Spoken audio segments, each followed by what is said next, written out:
ದ್ವಾದಶ ರಾಶಿಗಳ ಫಲಾಫಲಗಳನ್ನು ನೋಡಿದ್ದಾದಲ್ಲಿ ಮೊದಲನೇದಾಗಿ ಮೇಷರಾಶಿಯವರಿಗೆ ಇವತ್ತಿನ ದಿವಸ 6ನೇ ಮನೆಯಲ್ಲಿರತಕ್ಕಂಥ ಚಂದ್ರ, ರಾಷ್ಟ್ರಾಧಿಪತಿಯಾದಂಥ ಕುಜ ತ್ರಿಕೋಣದಲ್ಲಿ ಇವತ್ತು ಪಂಚಮ ಸ್ಥಾನದಲ್ಲಿ ಕುಳಿತುಕೊಂಡಿದ್ದಾನೆ.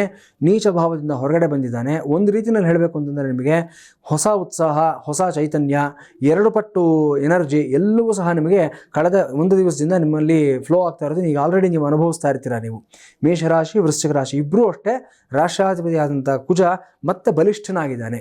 ಇದರ ಜೊತೆಯಲ್ಲಿ ಚಂದ್ರ ಇವತ್ತು ನಿಮಗೆ 6ನೇ ಮನೆ ಇರೋದ್ರಿಂದ ಸ್ವಲ್ಪ ಮಿಶ್ರ ಫಲಿತಾಂಶಗಳು ಕೊಡ್ತಕ್ಕಂಥ ದಿವಸವಾಗಿರುತ್ತೆ. ಸ್ವಲ್ಪ ಆರೋಗ್ಯದ ಕಡೆ ಜಾಗ್ರತೆಯನ್ನು ವಹಿಸಬೇಕಾಗಿರ್ತಕ್ಕಂಥ ದಿವಸ ಇವತ್ತಾಗಿರುತ್ತೆ. ಅದರಲ್ಲೂ ಸಹ ಈ ಒಂದು ಲಾಂಗ್ ಟರ್ಮ್ ಮೆಡಿಕೇಷನ್ಸ್ ಯಾರಾದರೂ ತೊಗೊಳ್ತಾ ಇರ್ತಕ್ಕಂಥವ್ರು ಅವರೆಲ್ಲರೂ ಸ್ವಲ್ಪ ಎಚ್ಚರಿಕೆಯಿಂದ ಇರಬೇಕಾಗಿರ್ತಕ್ಕಂಥ ದಿವಸ ಇವತ್ತಾಗಿರುತ್ತೆ. ಇನ್ನು ವಿಶೇಷವಾಗಿ ಹೇಳಬೇಕು ಅಂತಂದರೆ ಇವತ್ತು ಸಾಲಬಾಧೆಯಿಂದ ಯಾರು ನರಳುತ್ತಾ ಇರ್ತೀರಾ ಆ ಥರದವರು ಸ್ವಲ್ಪ ಎಚ್ಚರಿಕೆಯಿಂದ ಇರಬೇಕಾದ ದಿವಸನೂ ಸಹ ಆಗಿರುತ್ತೆ.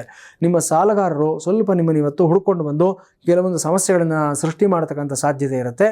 ಒಂದು ರೀತಿ ಒಂದು ಸ್ವಲ್ಪ ಇವತ್ತು ಡಿಪ್ಲೊಮಸಿಯನ್ನು ಮೇಂಟೈನ್ ಮಾಡಿ ಸ್ವಲ್ಪ ನೀವು ಯಾರ ಕಣ್ಣಿಗೂ ಸಿಗದೇ ಇರೋ ರೀತಿಯಲ್ಲಿ ಅಥವಾ ನೀವು ಮೊಬೈಲ್ ಸ್ವಿಚ್ ಆಫ್ ಮಾಡಿಕೊಂಡು ಒಂದು ದಿನದ ಮಟ್ಟಿಗಿದ್ದರೆ ಏನು ಪ್ರಪಂಚ ಮುಳುಗಿ ಹೋಗೋದಿಲ್ಲ.